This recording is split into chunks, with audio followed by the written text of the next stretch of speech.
Is your retirement dream about to collapse? Most people make the biggest mistake of their lives when creating a retirement budget, and they don't even realize it.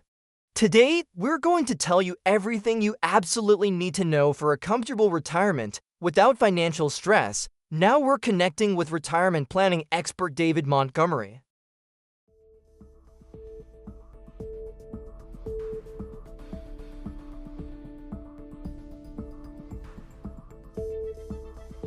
Thank you.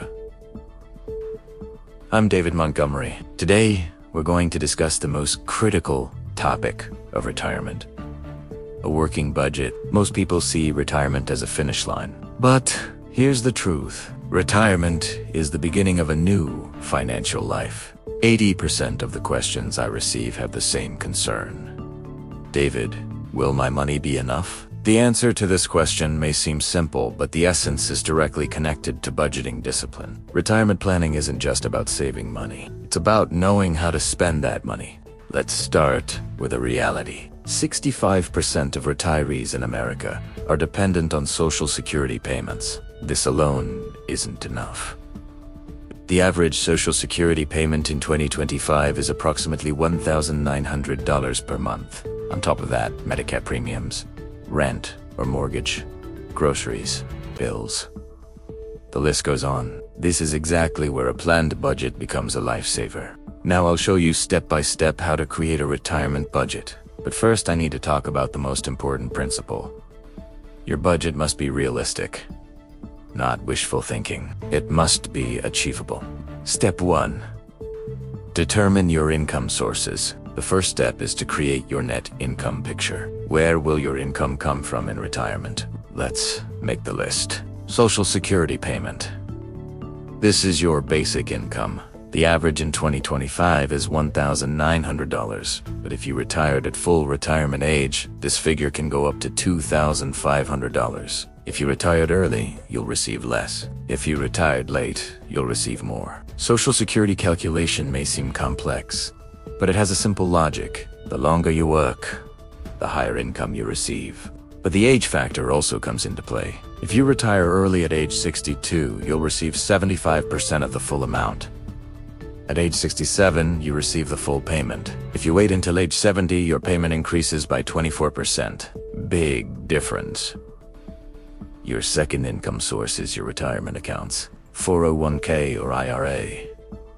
There's a very critical point here. How much can you withdraw from these accounts? The traditional rule is to withdraw 4% annually. So, if you have a $500,000 in savings, you can withdraw $20,000 per year. This calculation is considered safe because it ensures your money doesn't run out. However, in some cases, starting with 3% makes more sense, especially if inflation is high or markets are volatile. The difference between 401k versus IRA is also important. 401k is an employer-sponsored plan. It generally has higher contribution limits. In 2025, the annual contribution limit for those over 50 is $30,500. IRA is an individual retirement account. In 2025, the contribution limit for those over 50 is $8,000. Both have tax advantages, but withdrawal rules are different. Withdrawal from Roth IRA is tax-free. Withdrawal from traditional IRA and 401k is subject to tax. Calculating this tax burden is the cornerstone of your retirement budget. The third income source is passive income, what we call passive income. Rental income, dividend payments, pension funds. If you have real estate and rent it out, this provides a regular cash flow. If you have dividend-paying stocks, they also contribute to your income with monthly or quarterly payments. Passive income is very valuable in retirement because you earn money without working actively. The fourth source is part-time work or consulting. Many retirees don't completely quit working. They work 12 hours a week and generate additional income. This both maintains your social connections and provides relief to your budget. Especially in the early years of retirement, this strategy works very well. When you add up all these income sources, you find your monthly net income. Let's give an example. Sarah is 66 years old. She receives $2,200 from Social Security. She withdraws $1,500 monthly from her IRA. She earns $800 from her rental property. She makes $600 monthly from part-time consulting work. Her total monthly income is $5,100. This figure is the foundation of Sarah's budget. Step 2. Calculate your fixed expenses. We've handled the income side. Now let's look at the expense side. In retirement, expenses are divided into two categories: fixed expenses and variable expenses. Fixed expenses are costs that don't change every month. These are critical because you must pay them. Housing cost comes first. If you're still paying a mortgage, this is a big expense. The average mortgage payment in 2025 is between $2,000 and $2,500 monthly. If you've fully paid off your home, you only pay property tax and insurance. This means between $3,000 and $5,000 annually. Monthly, $250 to $400. If you're a renter, the situation is different. Average rent in 2025 is $1,500 to $2,000 monthly. In big cities, this figure is higher. Housing cost is the biggest item in your budget. Reducing this cost when doing retirement planning can be smart. Moving to a smaller house, going to a cheaper city. These are options. The second biggest fixed expense is healthcare costs. Medicare provides basic health insurance for those 65 and over, but it doesn't cover everything. Part B premium in 2025 is $174.70 monthly. Part D drug plan premium is $30 to $50 monthly. If you get a Medigap or a Medicare Advantage plan, you can pay an extra $100 to $200. Total monthly health insurance cost is $300 to $400. On top of that, out-of-pocket expenses, Dr. Bisit's medications, dental, vision. The average retiree spends $5,000 to $7,000 annually on healthcare. This means $400 to $600 monthly. Healthcare expenses increase in retirement. You cannot ignore this reality. Definitely include it in your budget. The third fixed expense is transportation, car loan, insurance, gas, maintenance. Average monthly transportation cost is $500 to $700. If you've paid off your car, this figure can drop to $300. Some retirees completely give up the car and use public transportation. This provides big savings. The fourth category is insurance and taxes. Life insurance, home insurance, car insurance. These are $200 to $400 monthly. Property tax, if you're a homeowner, is thousands of dollars annually. You need to divide this into your monthly budget and set it aside. The fifth category is basic living expenses. Groceries, electricity, water, natural gas, internet, phone. These are between $600 and $1,000 monthly. Grocery spending alone is $400 to $500. Bills are $200 to $300. These figures are average, but vary by region. Let's return to Sarah's example. Her fixed expenses are as follows. Housing $400, home paid off, only tax and insurance. Healthcare $450. Transportation $300. Other insurance $150. Basic living expenses $700. Total fixed expenses $2,000. This figure is 41% of her income. Good ratio. Step 3. Plan. Variable expenses. Variable expenses vary each month. These aren't mandatory, but they improve quality of life. Entertainment, dining, travel, hobbies. Maintaining balance here is important. The biggest mistake in retirement is not planning these expenses at all. It starts sweet. Our expenses will be low anyway, but reality turns out very different. You have a lot of time in retirement. You spend money to fill that time. Restaurants, trips, gifts for grandchildren. The list grows. The list grows. The smart approach is this. Set a monthly limit for variable expenses. For example, $1,000. Within this money, everything is included like entertainment, dining, personal care, clothing. Try not to exceed this limit. Track it for the first few months. You'll see if it's realistic or not. Adjust if necessary. Sarah set a $1,000 variable expense limit. $300 for restaurants and entertainment. $200 for hobbies and gym. $300 for travel fund saving for annual travel. $200 for gifts and personal shopping. Total $1,000. Step 4. Emergency and unexpected expenses. This is the often forgotten part of a retirement budget. Unexpected expenses. The car breaks down. The roof leaks. A sudden healthcare expense is needed. If you don't plan for these, your budget collapses. The solution is simple.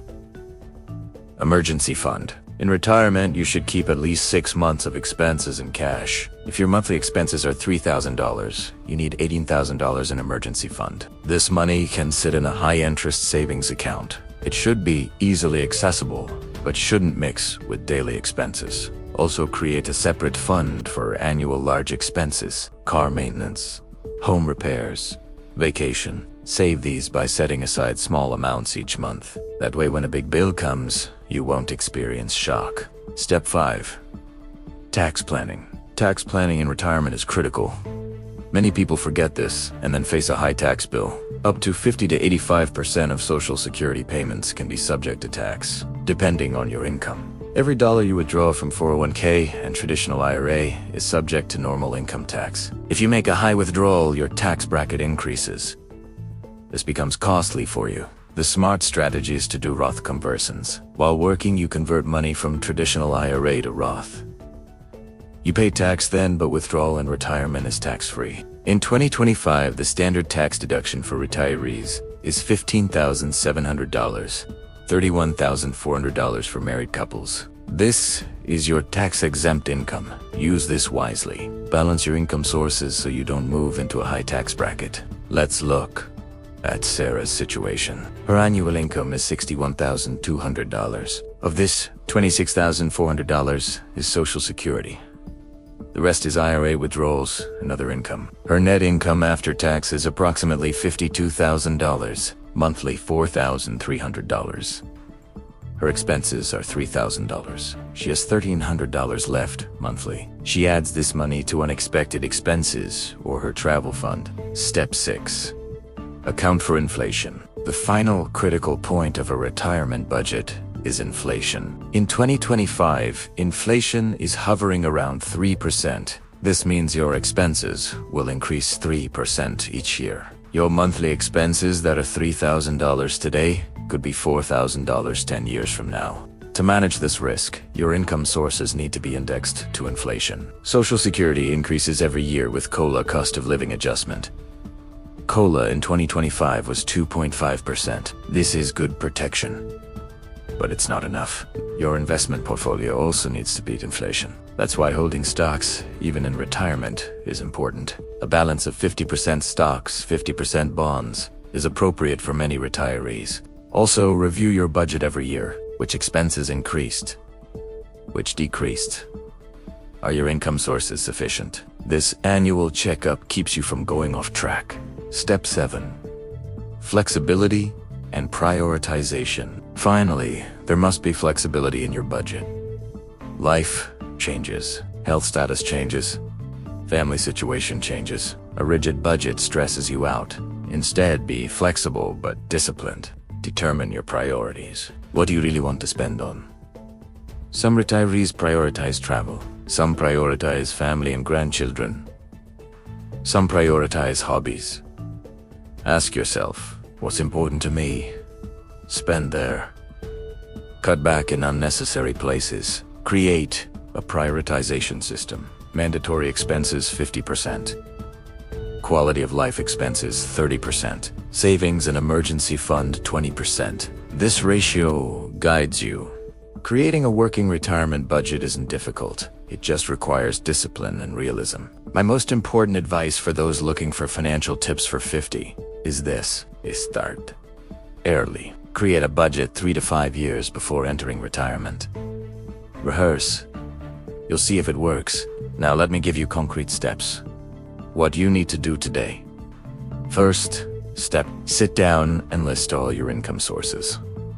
Social Security, 401,000, IRA, passive income, everything. Find your estimated monthly net income. Second step, look at your spending records from the last 6 months. On average, how much are you spending? What are the fixed expenses? What are the variable expenses? Be honest. Third step, Do an income minus expenses calculation. Is there a surplus or a deficit? If there's a deficit, where can you make cuts? Can you reduce housing costs? Can you cut variable expenses? Can you find a part-time job? Fourth step. Create an emergency fund. Keep cash equal to 6 months of expenses. This gives you confidence. Fifth step. Do tax planning. Talk to a tax advisor. Does Roth conversion make sense? Which month should you make? How much withdrawal? These details save thousands of dollars. Sixth step, update your budget every year. Sit down in January and evaluate the past year. What worked, what didn't. Make adjustments for the coming year. Retirement isn't scary. With proper planning, it brings freedom and peace. Make your money work for you. You enjoy life. These are my recommendations. But remember, everyone's situation is different. Shape your own budget according to your own needs. Consulting a professional financial advisor is always a good idea. I wish you a successful and peaceful retirement. If you have questions, you can contact me. Take good care of yourselves and make smart financial decisions. I'm David Montgomery. It's been my pleasure talking with you. See you in the next video.